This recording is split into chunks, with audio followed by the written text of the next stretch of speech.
போறோம், கல்யாணம் பண்ண போறோம், போலீஸ் கேட்டா மாத்தி சொல்லிடாதமா, என்னால் அடி வாங்க முடியாதுமா என்று கார் ஓட்டிக் கொண்டே யாருக்கும் தெரியாமல் ஓடி சென்று கல்யாணம் செய்வதை பிளாகாக வெளியிட்ட டிடிஎஃப் வாசன்.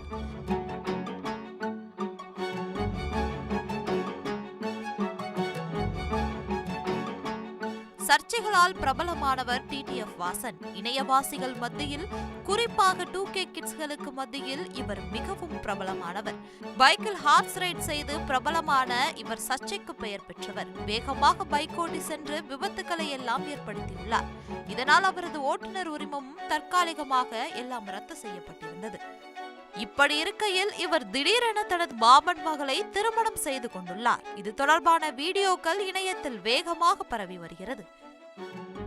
அவர் வெளியிட்டுள்ள வீடியோவில், நாளைக்கு எனக்கு கல்யாணமாக போகுதுன்னு நினைக்கிறேன். நான் ராஜஸ்தான்ல ரைட் செஞ்சுட்டு இருந்தேன். திடீரென எனது மாமன் மகள் போன் செய்து, ரொம்பவும் எமர்ஜென்சி, நீ வந்தே ஆகணும்னு சொல்லிட்டாங்க.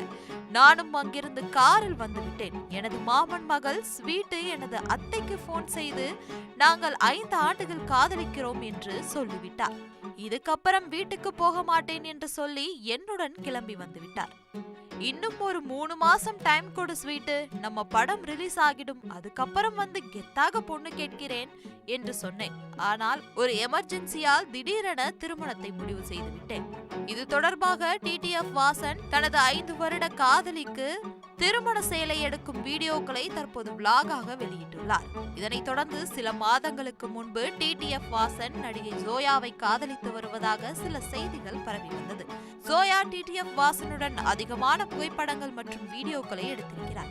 ஆனால் சமீபத்தில் ஒரு நிகழ்ச்சியில் ஜோயா பேசும்போது, எனக்கு காதல் செட் ஆகாது, எல்லாரும் என்னை ஏமாத்திடுறாங்க என்று பேசியிருந்தார். இந்த நிலையில் டிடிஎஃப் வாசனும் அவரது மாமன் மகளும் கல்யாணமான வீடியோ காட்சிகள் தற்போது வைரலாகி வருகிறது.